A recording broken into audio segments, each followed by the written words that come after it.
Bentrovati a questo nuovo appuntamento con il lavoro a 360 gradi. Oggi sono in trasferta in questo meraviglioso parco di Villa Poulet, dove è stato proprio teatro di un evento dedicato alla legalità. Tantissimi gli ospiti presenti delle istituzioni, ma è stata una giornata anche dedicata al racconto di quelle che sono le attività formative di Fortunata Graessner. Noi le ascoltiamo insieme ai protagonisti che ho incontrato per voi.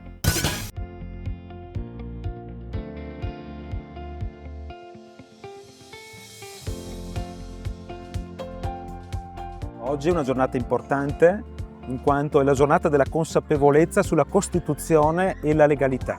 È una giornata dedicata a tutti i nostri studenti, a tutti i nostri formatori, dipendenti, collaboratori, ma anche a tutta la cittadinanza, perché siamo in un luogo particolare, siamo nel nostro parco didattico di Villa Poulet Chievo ed è un parco che noi abbiamo in gestione con il nostro centro di formazione professionale, un parco che in questi 2 anni, in collaborazione con il Comune di Verona, abbiamo riqualificato. E proprio oggi, in questa giornata così particolare, sottolineiamo l'importanza della salvaguardia del patrimonio ambientale, quindi un principio della Costituzione che a noi sta molto a cuore.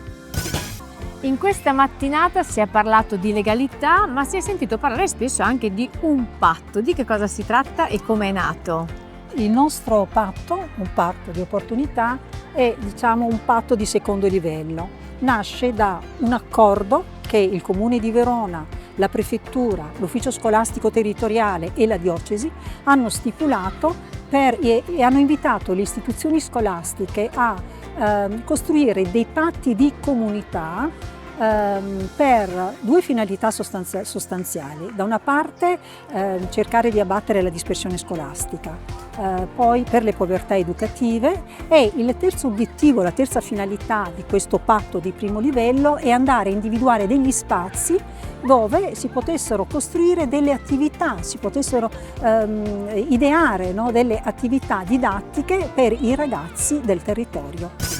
A partecipare a questa giornata della legalità anche tantissimi bambini della primaria della Graessner. Oggi parliamo con un insegnante. Quanto è stato importante lavorare su questo progetto? Questo progetto ha segnato un percorso importantissimo per noi, perché il poter sfruttare un parco come questo ci ha permesso di applicare e utilizzare una didattica outdoor o a cielo aperto. E questo vuol dire che i bambini che si trovano in uno spazio così vasto e così aperto possono mettere in campo tutte altre abilità che all'interno di una classe non verrebbero mai stimolate. Ad esempio possono stimolare tutte le loro capacità cognitive, ma non solo. Una cosa molto importante per un parco è quello di portare dei piccoli cittadini verso un interesse del mondo circostante e verso l'ambiente, creando dei cittadini rispettosi e attenti a tutto ciò che li circonda. Siamo in compagnia di Maria Luisa Bonizzi, direttrice del CFP. CFP, una risorsa importante formativa, a chi è rivolta e quali sono i percorsi? Allora, la struttura scolastica relativa al CFP offre percorsi scolastici a tutti i giovani che hanno concluso il loro percorso della scuola media e si proiettano verso una scelta scolastica che poi delineerà anche un loro futuro professionale.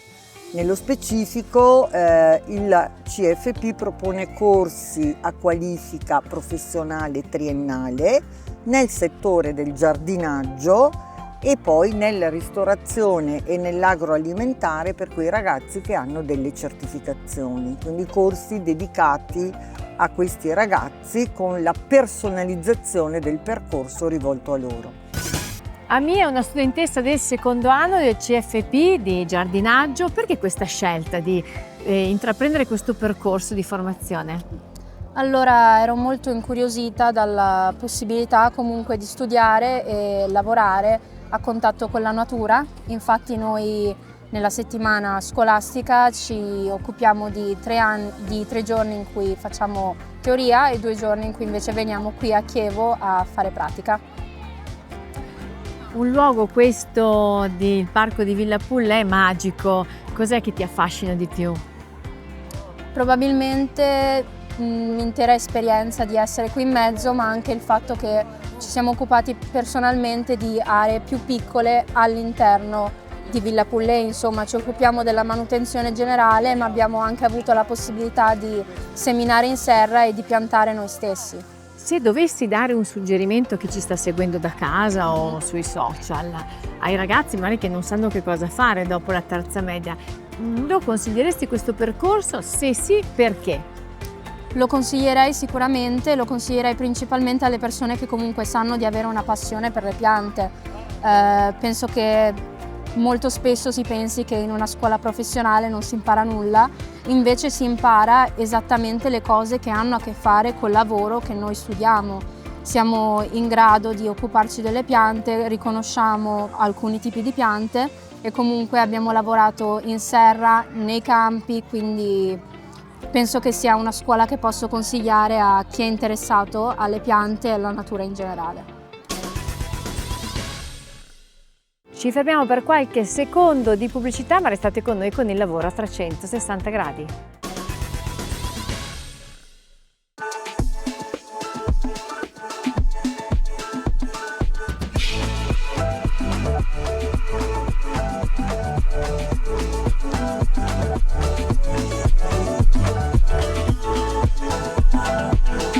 Dedicati ai tuoi occhi, la tua squadra, la tua scelta. A Verona, Benetti Ottica, da sempre. Tornano anche questa settimana pillole di HR e parliamo di formazione e crescita. Quanto sono soddisfatti i collaboratori e i dipendenti nelle aziende proprio riguardo a questo tema ce lo facciamo raccontare da Samuele Notteger e Andrea Montuschi. Buongiorno e benvenuti a questo nuovo appuntamento di Pillole di HR. Buongiorno Andrea. Buongiorno. Oggi con Andrea Montuschi parliamo di opportunità di lavoro, in realtà di due temi specifici. Che cosa chiedono e di quanto sono soddisfatti i lavoratori del proprio percorso di crescita e anche del proprio percorso formativo all'interno delle aziende. Andrea, in realtà di che cosa stiamo parlando? Stiamo parlando delle opportunità di crescita professionale, che storicamente è uno dei driver, delle leve di motivazione per le persone. Questo da sempre, in tutte le ricerche negli ultimi 30-40 anni, la possibilità di crescere professionalmente dà felicità lavorativa. Sono un po' cambiate le cose in quest'ultima ricerca, l'abbiamo visto, e resta importante, resta bassa la soddisfazione media. In Italia siamo sotto il 60% di soddisfazione su questo tema, che è poco, più basso della media europea, ma molti dichiarano che i fattori più motivanti non sono tanto legati a questo quanto al work-life balance, al bilanciamento vita professionale e lavorativa, alla sicurezza del lavoro, addirittura i soldi, che storicamente non hanno motivato mai nessuno, oggi diventano un po' più importanti. Ecco, quindi le aziende italiane, anche per essere più attrattive nei confronti dei propri nuovi assunti, che cosa dovrebbero fare? La domanda sembra semplice, cioè la domanda è semplice, la risposta no, nel senso che dare formazione, mi verrebbe da dire, banale. Cosa succede? Che in un mondo del lavoro in cui le persone se ne vanno sempre più spesso, formare persone che poi magari se ne andranno sembra quasi antieconomico, no? Non è una cosa interessante. Allora devo cercare di formarli per farli voler restare qua, gli faccio innamorare del lavoro perché qui possono crescere più che altrove. Questo è il trucco. Grazie Andrea. Grazie a te. E al prossimo appuntamento di Pillole di HR. Si è parlato di legalità anche in Piazza Bra, la piazza della legalità, dove ho incontrato tantissimi ospiti che adesso andiamo ad ascoltare.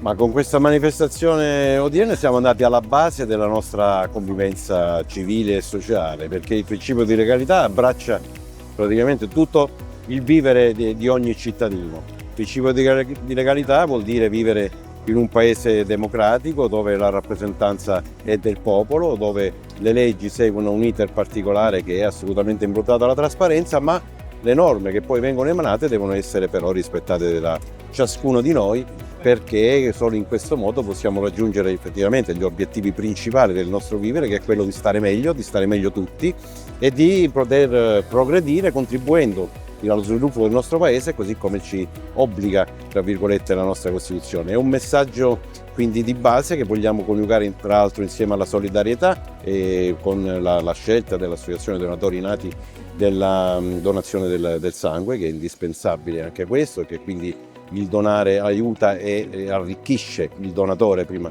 di colui che lo riceve, e insieme vogliamo dare questo messaggio ai nostri giovani che provengono da varie parti della regione del Veneto, affinché diventino nostri ambasciatori presso i loro coetanei nei vari ambienti, insomma, del vivere quotidiano, e possano portare con questi argomenti e con la forza che possono trarre oggi, vedendo da vicino quello che fanno tanti operatori di sicurezza, di protezione civile e delle associazioni contro le mafie, insomma tutto quello che c'è a sostegno della collettività, possano portare questo messaggio ai loro coetanei, cioè portandoli dalla nostra parte, cercando appunto in questo modo di rafforzare le fondamenta della nostra collettività per vivere meglio insieme, e soprattutto per dare ai giovani la possibilità di crearsi un progetto di futuro che sia poi realizzabile al riparo di eventuali conseguenze che possono sempre arrivare se qualcuno poi non rispetta le regole che tutti noi dobbiamo guardare.